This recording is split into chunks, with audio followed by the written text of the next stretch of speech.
नमस्कार। जनता पॉलिटिक्स में आप सबका स्वागत है। आज हम एक चिरपरिचित विषय पर चर्चा कर रहे हैं।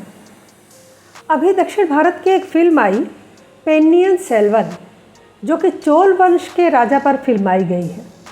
इसके डायरेक्टर वेत्रिमारन ने एक ऐसा वक्तव्य दिया जिसके बाद हिंदू धर्म पर विवाद उठ खड़ा हुआ। उनका कहना था कि राज चोलन हिंदू नहीं थे। लोग हमारी पहचान चुराने की कोशिश कर रहे हैं। वे इस क्षेत्र के भगवाकरण की कोशिश कर रहे हैं और हमें इसकी अनुमति नहीं देनी चाहिए। इस बयान के बाद अपने बेतुके बयानों के लिए कुख्यात कमल हसन इसमें कूद पड़े। उन्होंने कहा कि राजा चोलन के समय हिंदू नामक कोई धर्म ही नहीं था। उस समय वैवस्वत और शैव धर्म था। अंग्रेजों ने हिंदू शब्द को गढ़ा था। तो आज हम इन पढ़े लिखे लोगों के बयानों पर गौर करेंगे और देखेंगे कि इन्हें धर्म के बारे में ज्ञान कम है या फिर ये दक्षिण भारत का तमगा और भगवाकरण के विरोध में ऐसे कुतर्क दे रहे हैं। तो यह तो सच है कि चोलों के समय वैष्णव और शैव इस समुदाय का व्यापक प्रचार प्रसार हुआ था। अधिकतर चोल शासक कट्टर शैव समर्थक थे। उन्होंने शैव संप्रदाय का प्रचार प्रसार किया और जैसा कि आप जानते ही होंगे कि शिव को मानने वालों को शैव कहा जाता है।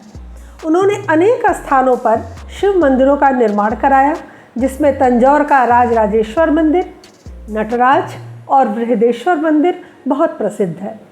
शिव की प्रशंसा में अनेक साहित्य की रचना भी हुई।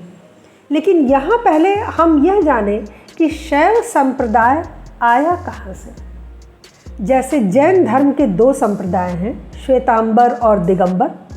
बौद्ध धर्म के भी दो संप्रदाय हैं, हीनयान और महायान। मुस्लिम धर्म के भी दो संप्रदाय हैं, शिया और सुन्नी। ईसाई धर्म में तीन संप्रदाय हैं, कैथोलिक, प्रोटेस्टेंट और ऑर्थोडॉक्स। इन सभी मुख्य संप्रदायों के अनेक उप संप्रदाय भी बाद में बनते चले गए। इसी तरह सनातन धर्म या हिंदू धर्म के 5 मुख्य संप्रदाय हैं। पहला शैव, दूसरा वैष्णव, तीसरा शाक्त, चौथा वैदिक, 5वां संतमत। उक्त 5 संप्रदायों का 10 में विस्तार हुआ आगे चलकर और 10 का बहुतों में विस्तार हुआ।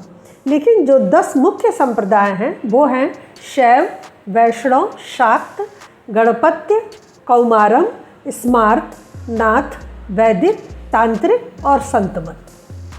तो इसमें अगर हम देखें तो जो शैव संप्रदाय के लोग थे वो शिव के साकार और निराकार रूप की पूजा करते थे। जो वैष्णव समुदाय के लोग हैं वो विष्णु के अवतारों की पूजा करते हैं। दक्षिण भारत में इस संप्रदाय के लोग हैं। शाक्त समुदाय देवी दुर्गा व पार्वती आदि देवियों की पूजा करते हैं। आसाम और पश्चिम बंगाल में इस संप्रदाय के लोग हैं। गणपत्य संप्रदाय के लोग गणेश जी की पूजा करते हैं। महाराष्ट्र में इस संप्रदाय के लोग हैं। कौमारम संप्रदाय के लोग कार्तिकेय की पूजा करते हैं और इस संप्रदाय के लोग दक्षिण भारत में ज़्यादा हैं। स्मार्त संप्रदाय भी वैष्णव संप्रदाय की तरह ही है। यह पंचदेवों की उपासना करते हैं। नाथ संप्रदाय मुख्यतः शैव संप्रदाय से ही है, लेकिन इसमें शक्ति की भी उपासना करते हैं, मतलब शिव के साथ शक्ति की भी उपासना करते हैं। इसके बाद आता है वैदिक संप्रदाय। वैदिक संप्रदाय में आर्य समाज और ब्रह्म समाज इस नाम के 2 संप्रदाय हो गए। मूलतः सभी संप्रदायों का आधार वैदिक ही है। तांत्रिक संप्रदाय ये शाक्त और शैव से जुड़ा हुआ है, मतलब दुर्गा काली और शंकर भगवान की पूजा इसमें की जाती है। संतमत संप्रदाय में कबीर पंथ, रैदास पंथ, लालजी पंथ, निरंजनी पंथ, बिश्नोई पंथ, जूना अखाड़ा पंथ, गोरख पंथ आदि बहुत से अनेक पंथ हैं जो संतमत के अंतर्गत आते हैं। तो यहाँ एक बात तो बिल्कुल स्पष्ट है कि हिंदू धर्म का एक संप्रदाय शैव भी है। वही शैव जिसके बारे में आज कमल हसन जैसे लोग कह रहे हैं कि वो हिंदू धर्म के नहीं, शैव धर्म के थे चोल साम्राज्य के लोग। यह वेद पुराणों पर आधारित है। जो हमारा धर्म, जो हमारे संप्रदाय का वर्णन है। और शैव लोग भगवान शंकर को पूजने वाले थे, शिवलिंगम की उपासना करते थे।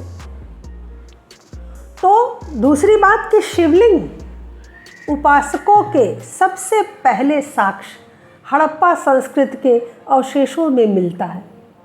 और हड़प्पा सबसे प्राचीन संस्कृति है जो हिंदू धर्म को स्थापित करती है या प्रकाश में लाती है। तो शिवलिंग उपासना वहीं से दक्षिण भारत में गई होगी, क्योंकि हड़प्पा के पहले की कोई संस्कृति हाल फिलहाल पूरे एशिया में नहीं है। तो जब हिंदू धर्म ही नहीं था तो शिव का अस्तित्व कहाँ से आया? और सबसे प्राचीन यही धर्म है, यह तो पहले ही साबित हो चुका है।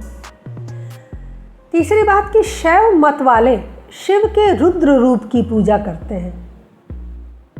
और ऋग्वेद में सबसे पहले शिव के लिए रुद्र नामक देवता का उल्लेख मिलता है।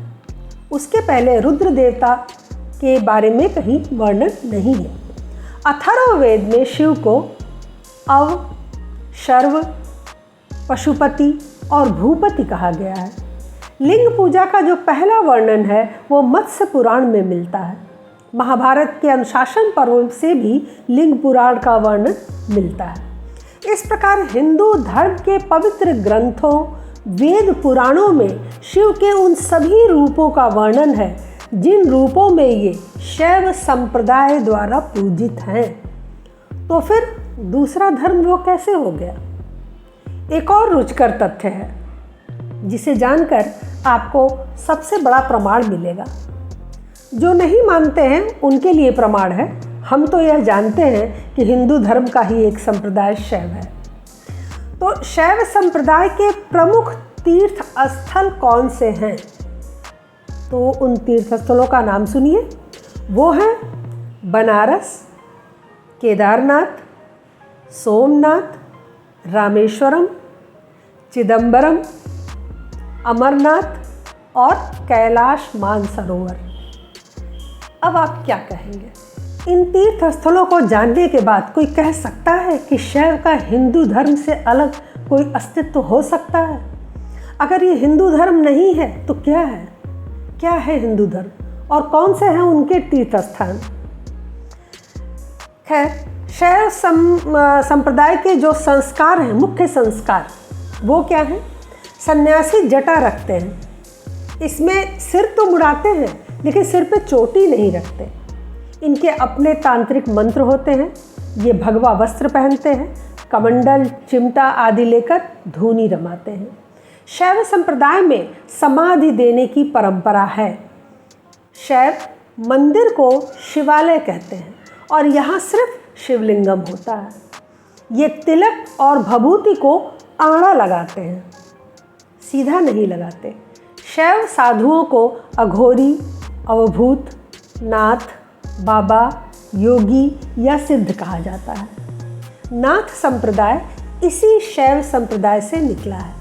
योगी आदित्यनाथ जी महाराज इसी नाथ संप्रदाय से हैं और इन सारी परंपराओं का पालन करने वाले हैं। फिर तो वो भी हिंदू धर्म से नहीं है। अच्छा है कि बाबा जी के सामने ऐसी बातें नहीं कही कमल हसन और वेत्री मारन ने, नहीं तो बाबा उन्हें खूब कायदे से समझा देते कि हिंदू धर्म क्या है और शैव संप्रदाय क्या है। क्योंकि धर्म के नाम पर योगी जी कोई समझौता नहीं करते। फिलहाल ऐसे हजारों प्रमाण मौजूद हैं जो सनातन धर्म को सबसे प्राचीन बताते हैं और सभी धर्म व संप्रदाय की उत्पत्ति का मूल भी बताते हैं। कोई भी धर्म जो देवी देवताओं की पूजा करता है वो सनातन का ही अंश है।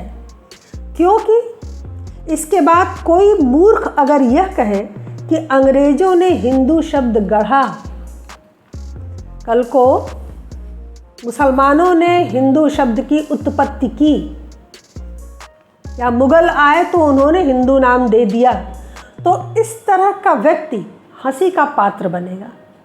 जो आर्यावर्त की धरती का इतिहास न जाने, जो 325 ईसा पूर्व अखंड भारत का निर्माण करने वाले चाणक्य को न जाने, वो हिंदू धर्म के बारे में बोलने का अधिकारी नहीं है। दरअसल ये देश को बांटने की एक साजिश है। ये दक्षिण को शेष भारत से काटने की साजिश है। पहले आपको याद होगा कि हिंदी भाषा को लेकर इस तरह के बवाल उठे थे, और अब धर्म को लेकर। वैसे भी दक्षिण के कई क्षेत्रों में वामपंथियों और क्रिप्टो क्रिश्चियंस की मिली भगत से डेमोग्राफी में बड़ा बदलाव आ रहा है। ऐसे में अवार्ड प्राप्त एक फिल्म निर्देशक द्वारा इतना घटिया बयान कि चोल वंश को हिंदू निर्देशक ने यह बताया कि चोल वंश को हिंदू बताकर यहाँ भगवाकरण का प्रयास हो रहा है। यह साबित करता है कि ऐसे लोग देश के हितैषी नहीं हो सकते, बिल्कुल नहीं हो सकते। कोई कितना अच्छा कलाकार हो, निर्देशक हो, साहित्यकार हो, कवि हो, लेखक हो, यदि उसकी सोच देश हित में नहीं है, यदि उसकी आस्था अपने सनातन में नहीं है, तो वो हमारे लिए व्यर्थ है, उसकी कोई वैल्यू नहीं है। आगे भी लोग इस तरह की बकवास करते रहेंगे, लेकिन हमें ज़रूरत है उन्हें तुरंत काटने की और आईना दिखाने की, उन पर तर्कों और साक्ष्यों के इतने प्रहार करने की कि आइंदा वो मुंह खोलने से पहले 10 बार सोचें, और फिर कभी हमारे धर्म के बारे में ऐसी भ्रांतियां न फैलाएं। आज के लिए बस इतना ही। हमारे चैनल को सब्सक्राइब करें, लाइक करें और सभी प्लेटफॉर्म पर शेयर करें। अपने विचार हमें कमेंट बॉक्स में ज़रूर बताएं। धन्यवाद। नमस्कार।